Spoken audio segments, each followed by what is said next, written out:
Hello, everyone. Welcome back. Happy Monday. Thank you so much for joining me. So today, Ghost Stories is going to be a little bit different.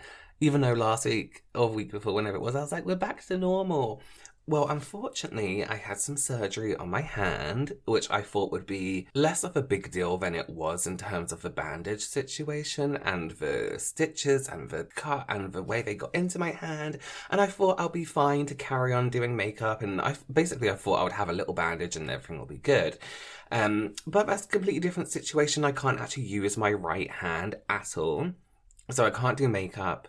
I can't do things like I can't do my hair, for example. So I don't want to sit on camera just looking, I guess wet. I don't know. So this is a nice voiceover episode for you today. Feel free to clean, sleep, do whatever it is you need to do. You can send your ghost stories using the email I have put in the description box down below. Please make sure you're using the correct email address. Just copy and paste it into your thing because it looks like it says something when actually it says something else. And please don't send me your stories more than once, even if you did send it a few years ago. More than likely it will come around, but we do have a lot of stories waiting to go, so only send it once. Thank you. All right, let's just get into it. Today, this story is called The Sad Lady. It says, "Hey Robert, let me start by saying that I love your content and this little series so much. Keep it up. For as long as I can remember, I've always been a little sensitive to things and seen shadow figures out the corner of my eyes. Growing up, I would often see a shadowed man with a top hat sitting at the foot of my bed when I wake up randomly at night, or be comforted by a cold, creepy sensation whenever I was sad and crying at night. But these were all mild and friendly interactions I'd experienced, so I never paid them any mind until my youngest brother was born. He was a sweet baby who loved to be held and tickled, but for some reason couldn't be left in his crib alone for too long, or he'd cry and cry until his throat was hoarse. We didn't understand why he'd cry so much, because the moment we held him, he'd be fine. But then I started noticing weird things. Random cold spots, feeling like I was being watched, and just a very weird, uneasy feeling. One night, I got up to use the bathroom in the dark. Did my business, but when I got out, I paused and stared, because at the end of the hallway, I saw a hazy shape of a woman in a long, Victorian-looking dress. She was looking towards the side and didn't pay me any mind. But unlike the gentleman I'd see at the foot of my bed, I felt chills and a creeping cold feeling go up my body while looking at her. I did my best to slide back into the bedroom I shared with my brothers, and I hid under the covers, hoping that the lady I saw didn't come. After that night, every time I get up to use the bathroom, I get this feeling that I was being watched, and every time as I left the bathroom, I'd either see her or felt such a deep sadness that I couldn't explain where it came from. I even started to see a woman running in my dreams, scared and alone in the woods in a similar looking dress. This kept going for a month or so, with my brother constantly crying and me seeing that lady. My mother had had enough and started doing old midwife remedies she had learned from my grandmother in Guatemala. Well, these remedies worked. It was more like a band-aid being used over a huge wound. My mum became more and more worried, so she decided to ask my grandmother for spiritual help. My grandmother decided to go to a shaman in Guatemala at a little village a few hours away from her. From what I'd heard, the shaman performed a ritual in front of a fire and got a vision of a woman standing over my baby brother's crib, touching him, and what he explained as sucking his life force, because it seemed like the woman was drawn to my brother and wanted to feel alive again. His advice was for my mother to place a Bible blessed by a priest in his crib, get holy water in a bottle to also place in the crib, and to get a blessed rosary chain to hang on the crib.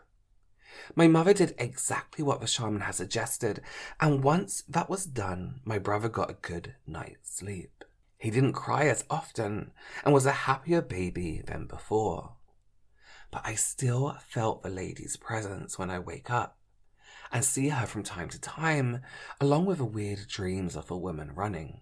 These dreams, along with seeing the lady, stopped once we moved out of that apartment. Ooh.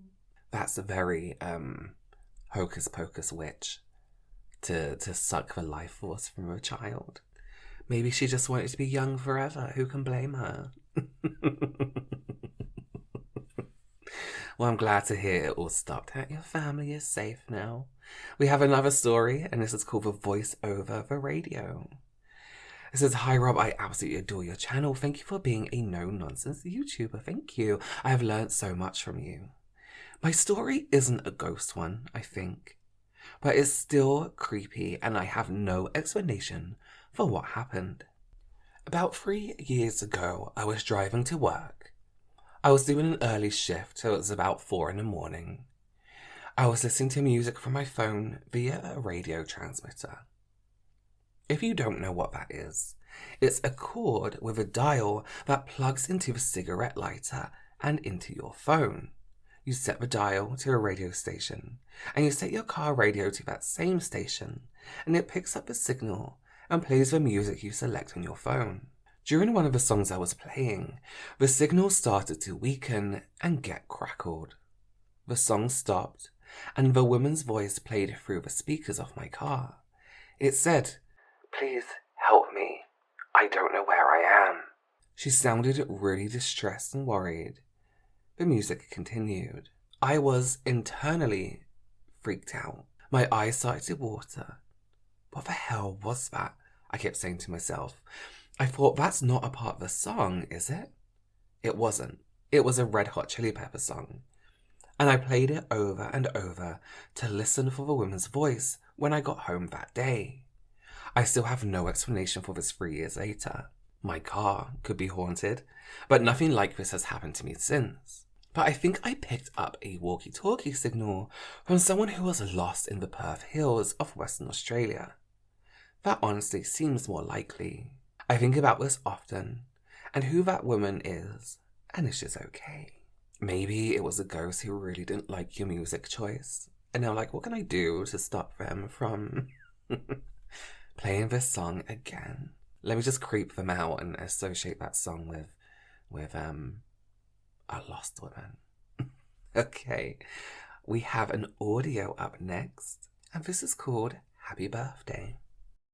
Hi Robert, let me start off by saying that I love watching your channel, particularly your Ghost Story Mondays. My story today isn't necessarily scary in any way, but I still thought that you'd love to hear it. So before I begin my story, I'll give you some background information. My great-grandmother, my grandma, used to live in a 3-story block of flats, and she lived on the top floor. Her husband, my great-grandfather, my old granda, he died 4 years before I was born, so I've never met him. One night, I must have been about 7 or 8 at the time, and I was staying over with my grandma. And she'd put me to bed that night, and then woke up the next morning, and came through to check on me, make sure I was awake, but couldn't find me. I wasn't in the room. So she went through, checked the bathroom, checked the kitchen. Nope, wasn't there. She began thinking, well, there's not many other places she can be. Went into the living room, and there I was, standing at the window, looking out over the horizon, singing happy birthday to my old granda, who I'd never met. But sure enough, that day, the 7th of February, was his birthday.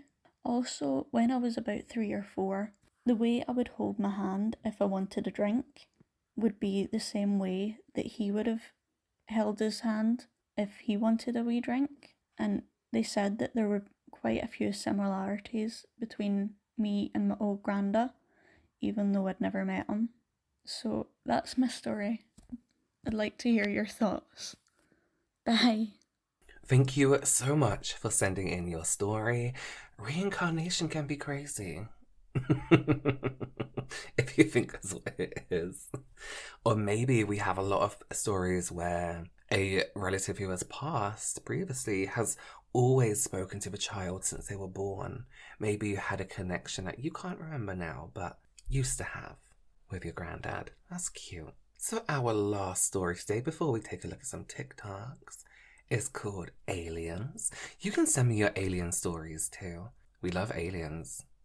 Even scary people. It doesn't always have to be a ghost. It says, "Hi Robert, sending you lots of love from Argentina. The story I'm going to tell you today is from my great-grandmother, and it's a story that has always intrigued and fascinated me.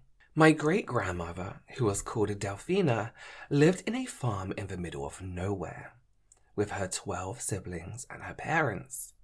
Delphina was one of the youngest in the household, so she had to walk by her own to the nearest town to buy some groceries. She was only 10 years old, and she walked the long road surrounded by nothing but the ground and sky, and went down to the town and bought some bread. Imagine, this was quite long ago, so she didn't even have a bag to take all the bread. She had to bend her skirt to take it back home. So she went back to the road, and the sun was just setting. She was walking quietly until she heard psst, psst. She stood there for a bit to listen, but then kept walking. She was on her own. There was no way someone else was there, but she heard that noise again and stopped walking completely. She waited a bit because a scary feeling was beginning to grow in her chest. She heard that strange noise one last time and turned around. There, on the ground, was a man-like figure lying, naked. This figure was very skinny and had long legs and arms, and its head was too big for its shape. But the most disturbing thing was that the figure had chains all around it, and it began to lean its arms towards Delphina, like if he was asking for help. Of course, my great-grandmother got very scared and threw everything she had in her hands and ran back home. But as the years passed, Delphina started to wonder what would have happened if she had helped this figure. Much later in her life, when she had turned 60 years old, she went and bought the newspaper as usual. She now lived in the city and had a normal life. She almost had forgotten about this event, but when she started reading the news, she saw the stories section and found a story of a man who had experienced the same thing and had lived near the farm she used to live when she was a child. But there was a drawing next to the story, and she couldn't believe her eyes. It was a drawing of a figure trapped in chains she had seen 50 years back. See, I love stories about animals and creatures we don't know exist yet. Maybe one day we'll find them. But it's like, the fish in the bottom of the sea that are too deep. What if there's like, I don't know, a mountain that's too high and has a creature on it? Okay, let's take a look at our first TikTok. Thank you for your story. Oh my God!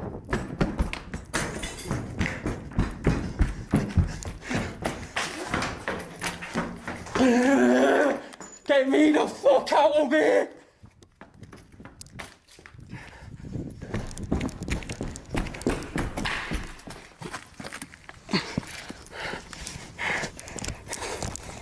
That just looked like someone in a nun's costume. What is the fucking matter? What is the deal?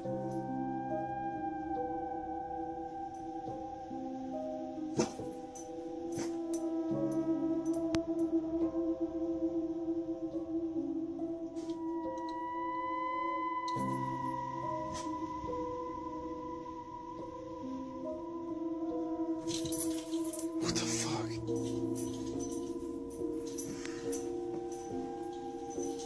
Get in here. Get in here.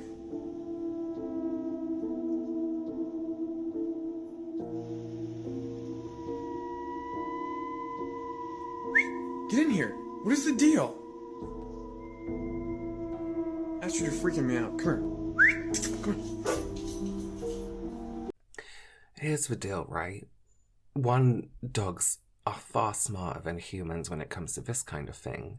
And cats, I guess animals in general. But also don't force your dog into a room it's scared of. And we all know dogs can be scared of the most ridiculous things, like a bag or a folded up pillow in a weird shape like that's on that bed, you know. So this is it for this week. Join me in a few weeks' time when hopefully I'll have my hand back. You know, it could go completely the other way and I could get infected, but let's not be pessimistic. Go ahead and send your ghost stories to me in the email address down below in the description box. Thank you for joining me and I will see you very soon. Bye.